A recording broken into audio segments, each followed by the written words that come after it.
All right, let's move to our social relationships, in our feelings toward our neighbors, toward our friends. What's happening to man in those spheres? Well, in the first place, I would say our social relationships are relatively shallow. We are actually afraid to be intimate with people. Many people even with their wives and husbands.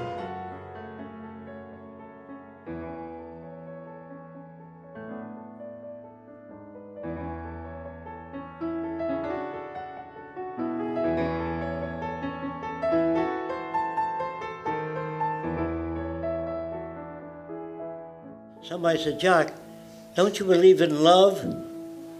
Everybody uses that word. So I asked most people, do you like everything you've ever done in life?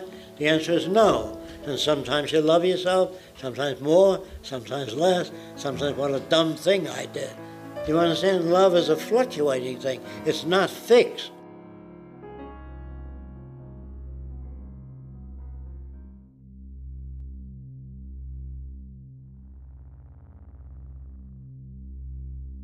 Well, you mentioned what we think about, or what we talk about anyway, on Sundays. What about man in relationship to his religion? Well, I think here we find the same phenomenon. We have a religious renaissance today in America, yes, as many people say. I would say this religious renaissance, 90% of it, is the greatest danger true religious experience has ever been confronted with. Why? Because what is attempted in this so-called religious renaissance is kind of a mixture between Dale Carnegie, how to win friends and be successful, and the norms of the Bible, of the Old and the New Testament, and in a kind of clever and sometimes not so clever way. People try to combine the two. Well, that is actually very much the contrary of the spirit of our true religious tradition.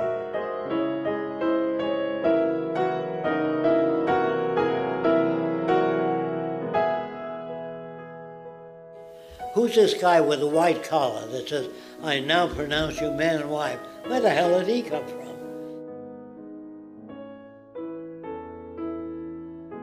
In the Bible it says, two people joined by love cannot be put asunder by anyone. This guy doesn't bring people together. He orders you together. And real love is not force. Real love is you being with the person you want to be with. It's hard for people to understand, but real love means that you've got hands. They're called extensional devices. You can pick up a bottle, turn it around, look at it. A dog can't do that, so he cocks his head this way and the other way when he sees something strange. So real love means extensionality.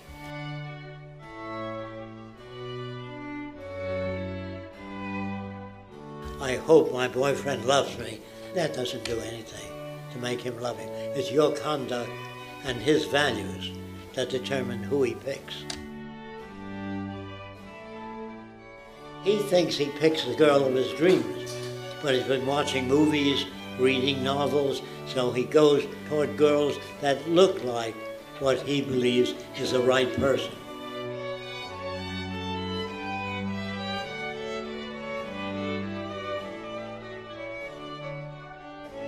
If they show a person with a crooked nose, mean, always mean, and the good-looking guy beats him up, see, the girls look for the good-looking guy. But that good-looking guy becomes a monster if she hates him. That face is no longer pleasant.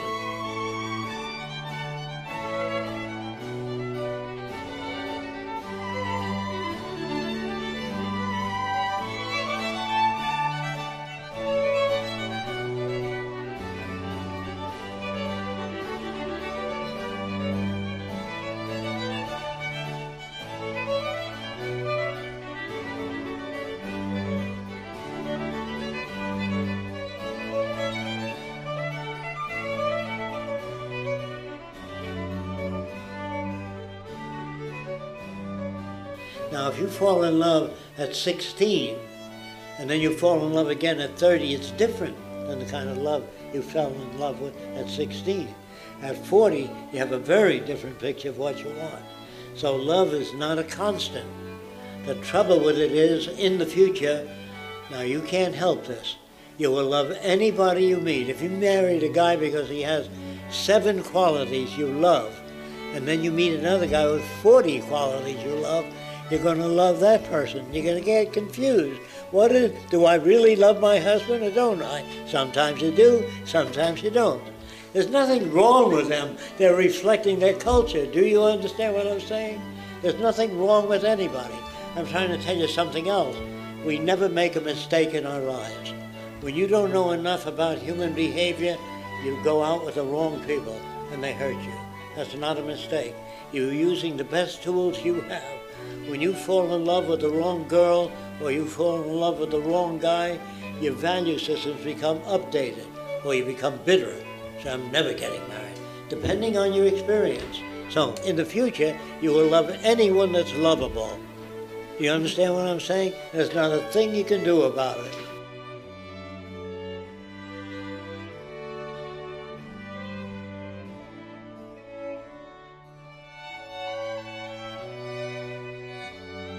So if you really learn what the word love means, it means to be extensional to other people, to help, be friendly to other nations.